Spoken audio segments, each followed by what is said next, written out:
Welcome into Sportsmemo's betting podcast, NFL opening line report with Teddy Covers. Teddy, it's the last day of September. Overall, it was a great September for you. Welcome into the podcast.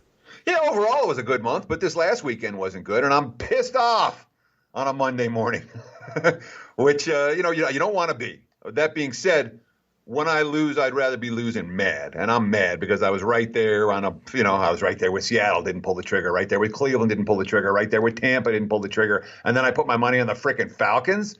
It's like sometimes on a Monday morning you want to punch yourself in the face. I did a little bit of that last night, but when that happens, there's silver lining to this stuff, and obviously you and I, we're veterans in this business. I've been doing this since 1998, and when you have a bad weekend and you're pissed off, you come out the next week sometimes with a little bit of fire. So, as you mentioned, it's still a good month of September. It's still been a solid football season. We're making money overall. The 5 stars have been really good. But I'm still mad about this last weekend. I feel like I should have done a lot better than I did. Well, Teddy, let's give him some winners. And, overall, you touched on it. Last 5 years, 186 and 134 in the NFL. That's 58% in the NFL over the last 5 years. Very impressive. One of the best in the business. 27 and 20, 57% NFL and college football so far this year. And last year in the NFL and college football, 58%. That's the full 2018 season.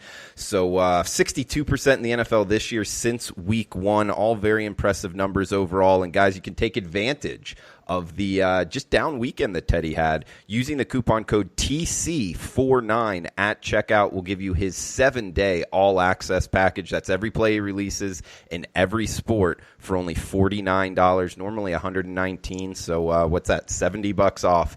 TC49 at checkout for his 7-day all-access package. It's the NFL opening line report each and every Monday of football season. Teddy, we do have a Monday nighter here before we get to the opening line portion. Cincinnati at Pittsburgh. We're seeing the Steelers -3 with some juice at home. 45 the total. Any quick thoughts on this game tonight? Well, actually, I'm involved in the game tonight, and the Monday night's been really good. I haven't lost a Monday night football game yet this year, so hopefully we can keep that 100% run rolling tonight. If you're making a case for Pittsburgh, you're certainly making a case looking at that Steelers defense. What do they have? 8 first-rounders on defense. They continue to add pieces. They picked up Minkah Fitzpatrick. It's certainly a Steelers defense that has, in terms of a talent. We saw them, they picked off, created 5 turnovers in San Fran last week. Of course, they still lost the game, and that has definitely some concerns about the Steelers' offense right now. They can't run the ball. They can't throw the ball effectively. But it's not like the Bengals' defense is dynamite. Since he showed some big play potential on offense, but Zach Taylor's looked a little bit overmatched, and the Bengals certainly haven't been able to put it together for 60 minutes, although they have looked good and played competitive football in both previous road games. So, again, I'm involved in this one. You can get to play right now on $9 Monday for only $9 at sportsmemo.com. Check that out, $9 Monday at sportsmemo.com, plus the coupon code TC49 at checkout. That will be active for the next 24 hours, giving you his full week, 7-day all access for under $50. That's coupon code TC49 at checkout. Let's talk the Thursday nighter here, Teddy. We got the LA Rams at the Seattle Seahawks. Looks like Seahawks laying 1 at home, 48 and a half or 49 being the total, Teddy. Yeah, and with all of these lines, what I'm going to do, with all these games, I should say, what I'll do is I'll give you the look-ahead line first. That was the bettable number. And again, different books have look-ahead lines. I'm going to give you the numbers from the Westgate from last week, the opening number from the Westgate last week, so we get a sense of how much these lines have moved based off of 1 week's results. I'm also going to give you my powering number for every game, and then we'll talk about where we think this line is going to move. It's the type of thing you want to bet now or bet later in the week. Depending on obviously which side you like. So when it comes to Rams Seahawks, the look ahead line was Rams -1.5. My powering number has this game as a pick'em. The markets have Seattle favored right now, and it's certainly it is never easy for the Thursday night team to travel. That being said, the Rams are traveling off a big loss and a bad loss. They were flat as a pancake yesterday against Tampa. Never got it going on the defense side of the football. LA has a better game than the one that we just saw. And the divisional opponent is obviously an optimal time to get a team like LA in this spot. So honestly, I don't see this line going up. If you like the Rams, I don't think it's going to hurt you to take the +1 now. Although it doesn't have the look of a real line mover here. But if you like LA, I wouldn't hesitate to grab it at the plus price because I'm not convinced that's going to be available. Teddy, top of the card on Sunday, 451-452, Baltimore at Pittsburgh. Looks like we got 4 is the number that the Ravens are laying on the highway, 42.5 the total. Yeah, look-ahead line here was -3. My powering number is -3. The Ravens stunk yesterday, and now they're -4. Makes so, sense. Whatever that tells you, it tells you that there's not a lot of trust for the Steelers right now, and it certainly tells you that the markets aren't looking at Baltimore off of, it's their defense has been gashed now, and in basically 3 straight weeks. And the markets are saying don't expect that to happen forever. They like Harbaugh off back-to-back losses. And again, if Pittsburgh looks bad tonight, this line could go through the roof. If the Steelers look good tonight, it's not going to go. It might go down to 3.5 or 3. But if Pittsburgh looks bad, I wouldn't be surprised if Baltimore's 6.5 at kickoff, or something in that nature. Maybe that's a little bit high, but I would not be surprised if Baltimore does take money if Pittsburgh looks bad. But again, if you want to get down, are we going to do it right away? Is this you got to bet the Ravens before we see the Steelers tonight? Not necessarily. It is going to be a Baltimore spot, though. I do expect Baltimore to attract some attention unless the Steelers look great. Yeah, that makes sense in terms of if you're not liking Pittsburgh tonight, probably correlates with next Sunday as well. We got Chicago at Oakland up next, Eddie, another road favorite here with the Bears laying 4.5 or 5 on the highway, 40.5 being the prevailing total. Okay, this is, even though Oakland's listed as the bottom team here, this game's in London, so this is a neutral site game for both of these two squads. The Raiders, nice catch. After being in Indy last week, they went straight to London. I did not see what the Bears' travel plans were. I'm assuming they're going there early in the week. We'll take a look at that at some point today. Look ahead line here with Chicago -6. My powering number is Chicago -5. The markets right now, Chicago -4.5. And look, I mean, the Bears' defense has absolutely wrecked their opponents each of the last 2 weeks. Wrecked them. Minnesota had no chance yesterday. Washington had no chance the day before. And when you have a defense playing at that level, it's hard for me to step in front of. Of course, Trubisky's not going to play. It'll be Chase Daniel. Chase Daniel was every bit as good, if not better, than Trubisky yesterday. From a powering standpoint, I did not downgrade the Bears off of their QB injury. That being said, the Raiders ran for like 188 yards yesterday. They moved the ball up and down the field against Indy. Bears defense is an Indy. Early results, the early money's come. We're seeing some market respect for Oakland. I don't think we're going to see a ton. I think the game closes in this 4.5, 5.5 range. And Teddy, Oakland looked good, and this one confused me in terms of it being in London. It's a 1:00 Eastern start here. That's not normal for London, is it? Well, sometimes they do those like 6 a.m. start time games out here on the left coast. They also do the 10 o'clock starts as well. Okay. Just means it'll be a night game over there. Okay, we got Arizona at Cincinnati up next. Looks like Cincinnati laying 4 or 4.5 at home, 48 the total. Yeah, look at line here was 4. My number's a little bit higher, 5.5. I'm down on Arizona right now. The last 2 weeks they've been non-competitive. If you take out the fourth quarter against the Lions and a tight game against Baltimore that's now being devalued because we've seen the Ravens defense. This team has spent extended stretches of games playing non-competitive football. Although, again, this line is going to move based on what Cincinnati looks like tonight. But even the Bengals look great. They're not going off at more than 6.5 here. And if they look lousy, they're not going at less than 4. So this isn't going to be one of those giant line moves based on, there will be some effect for tonight's game on this particular point spread, but it's not a point spread that has a potential to skyrocket or to plummet based on Cincinnati's results this evening. Teddy, battle of backup quarterbacks up next. Jacksonville at Carolina. Carolina -3.5, 41 the total. Look ahead line here was -3, -120 for the Panthers. My powering number has Carolina -4. And that's probably too high. Honestly, Jacksonville's done enough the last 3 weeks that I should have them. In looking at that and thinking about this, I think I may have the Jags a little undervalued. This team believes in Minshew. And look, Mustache, we saw it last year in Wazoo. We can't. Anyone who watches college football can't be like, oh, I'm super surprised by Gardner Minshew. The guy made good decisions. The guy can throw into tight windows. And boy, he did some nice dancing yesterday too. Yeah, escaping pressure out of the pocket to win the game. And which, it was a bad spot for the Jags. They were traveling halfway across the country. They're down a couple of touchdowns. That was an impressive win, and some of that Denver, obviously. But nonetheless, the Jags defense has played very well. They ran the football like they haven't run in years. Though we'll see if there's any impact on Fournette after the biggest rushing day of his career. He might be a step slow next week. Carolina, it was Houston bad as much as Carolina good, although that Panthers defense has been great the last couple of weeks. Really good. Again, the market's now 3.5, total of 41. That's where it's going to be. If you like Carolina, you can find a 3. I do that now. But it's not,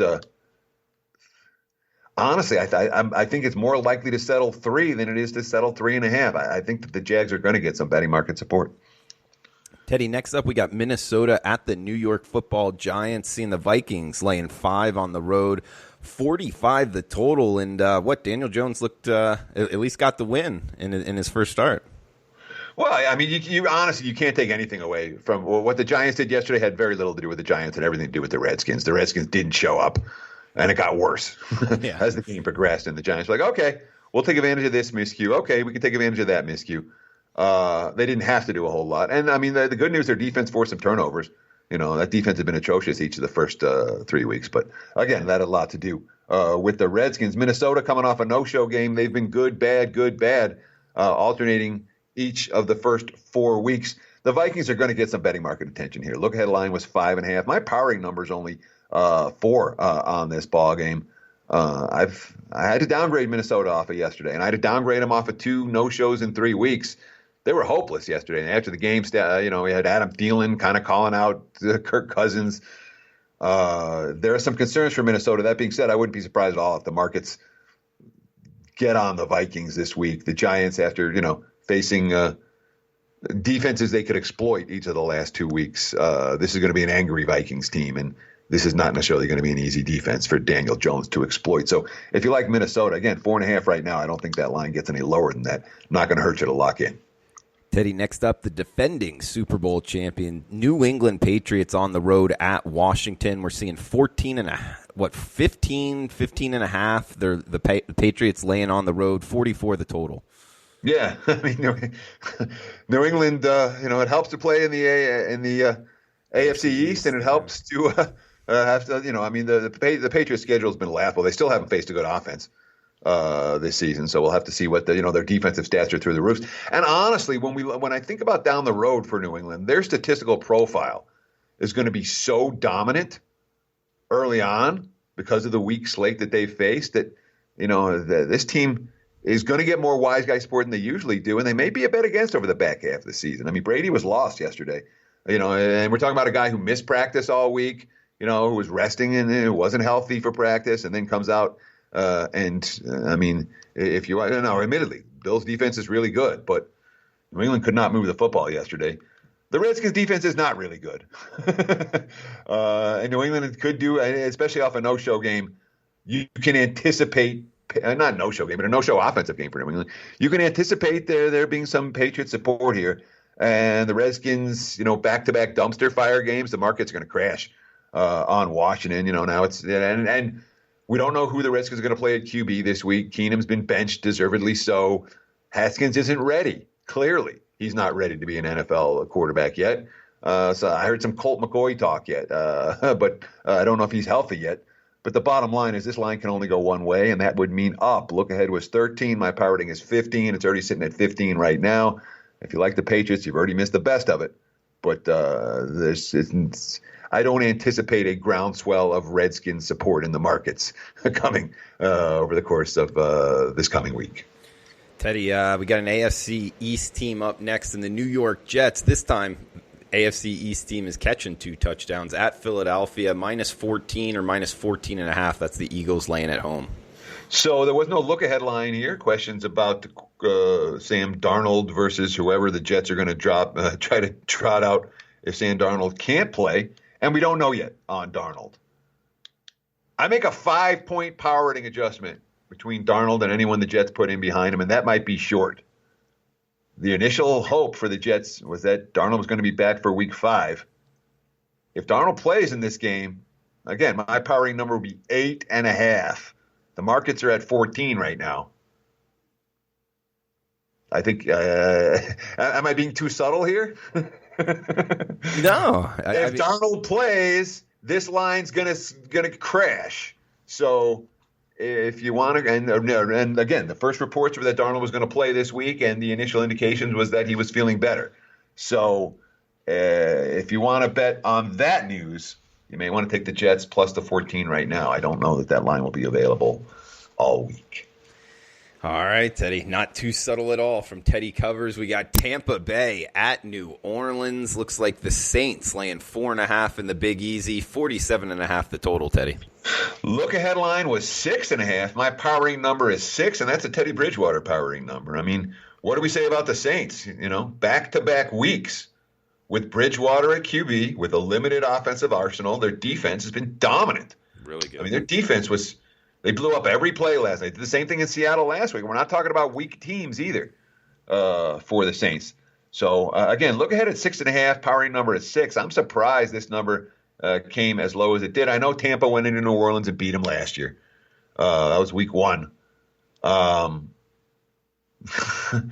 And we certainly know that the Bucs came out yesterday and they made a bunch of plays against a flat team. But I honestly think that this line is a little bit short. And I would not be surprised to see New Orleans money come throughout the course of the week. And Teddy, just about this line real quick, I mean, because I'm with you. I mean, what the heck are they doing laying 4 at home? I'm thinking this should be up near a touchdown. I mean, is that just because in the NFL betting markets, they don't want to set a number too high with an offense that I guess hasn't been too explosive the last week or two? No, we're saying they. Okay, they are not setting the lines. All right. This is a betting marketplace. Nobody, this book's going to put an opener, and that book's going to put an opener, and another book's going to put an opener, and then the markets are going to say this is what the line should be, and here it is. So it's not like an individual or even a group of individuals who are making this decision. It's a collective decision as to where the point spreads are going to be, and that decision is based on information and money. When it comes to certainly there is some support. I need to say, this was 6.5 last week, and now it's 4.5. Why did it go down? I think that has more to do with Tampa winning outright at L.A. than it does to do with the Saints looking sluggish offensively against Dallas last night. Tampa's power rating has been notching up and up and up, and I think that's the bigger reason of the two, as opposed to the Saints not putting up points in bunches. Remember, anyone that bet New Orleans last night cashed their ticket, and they weren't furious with how the Saints played in that ball game. So in my mind, it's more about Tampa respect than New Orleans disrespect. All right, got you, Teddy. We got Atlanta at Houston up next. Man, this Falcon team, what's going on there in Atlanta? But either way, we got the Texans laying 5 at home, 48.5 the total. Yeah, look ahead line was 4.5. My power rating number is 6.5. Maybe I over-adjusted, but I wanted to make sure I didn't play Atlanta again. I did. I mean, look, yesterday, every quote coming out of the Falcons locker room was, this is our game. We played like crap. We know we're better than this. We're not going to turn the ball over. We're not going to commit penalties. And if you watch the game yesterday, every quote was a freaking lie, dude. They came out. And Matt Ryan had all these quotes. Oh, yeah, we're going to call him instead. And again, this is someone from the Lost to Bet in Atlanta yesterday. So I'm not going to – and I might have been the only person in the world that bet the Falcons yesterday. It was like the only game that was good for the whatever. The only game that was good for the public, or one of the only games that was good for the public was this one. And, of course, I happened to be on the wrong side of it. And on a day the books made a fortune. But – when you see those quotes, all right, from multiple team leaders, and then they come out in the game, and it's the exact same story. Matt Ryan's like, we got to clean up the turnovers. And what happens? Matt Ryan doesn't take care of the football. They're down 7. They're marching the ball down the field. Ryan is sloppy with the football. Turnover, Titans ball. That was the end of the game right there, literally. At 14-7, that game was over. And it was Matt Ryan who had the quotes, and then Matt Ryan who didn't take care of the ball. It was it was like the 3 different defense leaders like, we're not penalties this week. We're going to get the stops on third down. We're cleaning that mess up. And that was maybe 3rd and 15. They get a 16-yard gain. 3rd and 9. They get a penalty. I mean, it was over and over again, the same types of mistakes for Atlanta, unable to get off the field. So I adjusted my power rating number. And again, we're talking about an embattled head coach. We're talking about, and when you have the veteran team with the head coach that isn't going to be there, that's a bet against squad. So you have a defense. I mean, and this is something I missed in the handicap, which made me mad too. The Falcons secondary really can't cover anybody right now, and I missed that. I mean, it was men among boys for the Titans receivers against Atlanta secondary. So here's a Texans team coming off a bad loss, and Houston's not done with their season. They're not. That was a bad loss. They couldn't protect Deshaun Watson again. Now they're playing a team with no pass rush and no defense. It's a Texan spot. This line can only go up. Number is 5. Again, 4.5, 5. My power number is 6.5. And I don't usually, when I'm dead wrong about a team, I don't usually get involved with them the next game. But I'll tell you this: the Texans are already on my short list this week. I think Atlanta, that no-show was at home in a win spot with the key leaders on that team crashing and burning. We're not going to see market support for the Falcons this week, and we won't see it again until they win a game. He's Teddy Covers. Follow him on Twitter at Teddy_Covers. 58% in the NFL the last 5 years. This is the NFL Opening Line Report podcast each and every Monday throughout football season. Coupon code special to this podcast, TC49. Gives you the next 7 days all access for Teddy Covers for only $49. That's $70 off at sportsmemo.com. 7-day all access. Coupon code TC49 at checkout. Buffalo at Tennessee up next. Titans -2.5 or 3. 38.5 the total, Teddy. The look-ahead line here was some Tennessee -1. My powering number is Tennessee -3. We don't know yet if Josh Allen is going to be able to go for Buffalo. I do make a power rating adjustment for him versus for Barkley. My number with Tennessee -3 was a Barkley number. I didn't think Allen was going to. I mean, he's going to be in concussion protocol, and this is going to be one of those deals we're not going to know until Thursday or Friday if he's going to play. The markets will move accordingly. 38.5. This total, and honestly, I feel like it can only go down, but the markets aren't crashing 38.5 totals these days. So it's not. I don't know. There's urgency to get there, and especially with both teams. I mean, the Mariota took shots and Allen takes shots, so maybe that 38.5 isn't necessarily a dead nuts under, but certainly these are two pretty good defenses. Teddy, we got the 1 o'clock Pacific kicks up next. Denver at the L.A. Chargers. Chargers -6.5. Looks like pretty much, the primary number. We're seeing a 6.5s mostly. 44 the total. So at first glance, the look-ahead line here was 6.5. And I made a number that was way higher than that. And then I went through the injury report closely. And then I'm like, wow, because I was off. And I adjusted my number. And I don't do that very often, but I'm 3 points off market. I'm like, why the hell is that happening? And then, the Chargers injury report is scary bad. All right. Inman got hurt yesterday. Perriman got hurt yesterday. Ingram got hurt yesterday. Mike Williams might not go this week. Virgil Green's dicey. Key players on both sides of the ball. The Chargers injury list is a mile long right now. And again, they were no-shows in Miami yesterday, just like every team that plays Miami, and they still won by 20. Worth noting, after playing the Dolphins, teams are 0 for the season, ATS. Too easy against Miami these days. The quotes out of Denver after they blew that game yesterday, was it Derek Wolfe saying, hey, we're either going to come together or we're going to fall apart, or it's going to be a long season. That's a good look. So some place where I'm going to read in the quotes real closely this week. The Broncos might be worth a look here. They really might. Every game's been close. They haven't quit on their coach of their season. They're not atrocious. They actually sacked the quarterback yesterday 5 times. Of course, they gave up 220 yards on the ground to Fournette. So it's a Broncos defense that's just been weird so far. In terms of they're not doing the things that we thought they were going to do. And in the games where they're doing some things that we thought they were going to do, they're getting picked apart on the ground. So I don't, unless the injury report looks really good for LA, this one's not going to 7, and that's an injury report that looks like a disaster right now.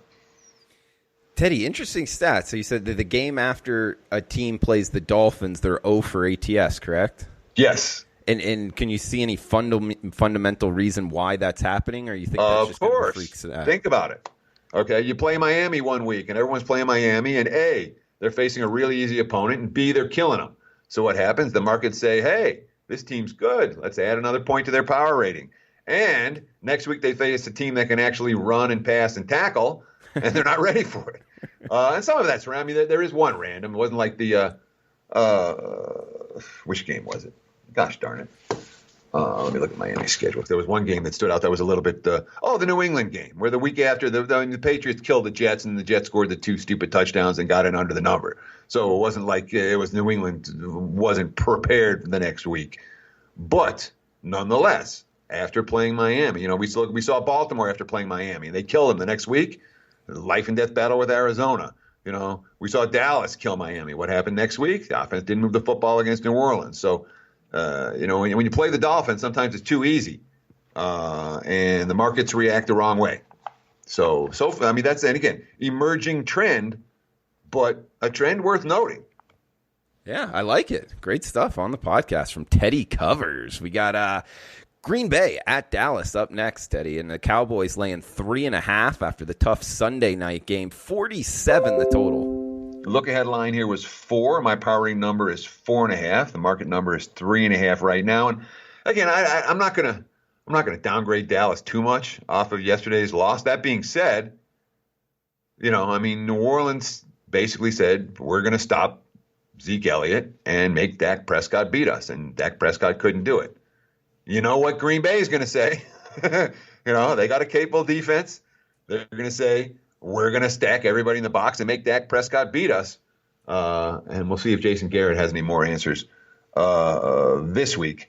Packers coming off their first loss of the season. It's probably a Green Bay spot, and I wouldn't be surprised if we see some Green Bay money. But, we already have seen some Green Bay money. This was as high as, mostly 4s at the open, and now we're down to 3.5. Teddy, Sunday nighter, we got Indy at Kansas City. Chiefs laying 11 up to as high as 12, mostly 11.5s and 11, even a 10.5s out there. So some opinion on this one. 57 the total. Look-ahead line was 8.5. My powering number is 9. The markets were at 10 this morning. Now they're at 11. We know that, KC is going to take money. The public is going to be in love with the Chiefs every week, and when it's a Sunday night game, you have to account for that. There will be KC money. Indy's defense has not looked good. They really haven't looked good in any game. They looked okay in the Titans game, but that's the one that stood out. I remember the good offenses that moved the ball up and down the field against this team, and the Chiefs coming off a game. That was one of the weirdest games you'll ever see. Chiefs Lions yesterday with red zone failures and fumble return touchdowns and insanity right through the end. It's a great a great tweet. If this Lions Chiefs game, I was from Twitter yesterday. If this Lions Chiefs game got pulled over, they'd definitely be given a breathalyzer. It was like it was just a weird game. But KC is the public team. KC will take some money, and I can count on the wise guys coming on Indy at the end. They've been betting against KC on the reg, and the Chiefs' defense isn't a defense that people want to lay doubles with. 57 the total. Where do you think it's going to go? I don't think it's going down. Oh, no. Well, it ain't going down, not with Indy's defense. No.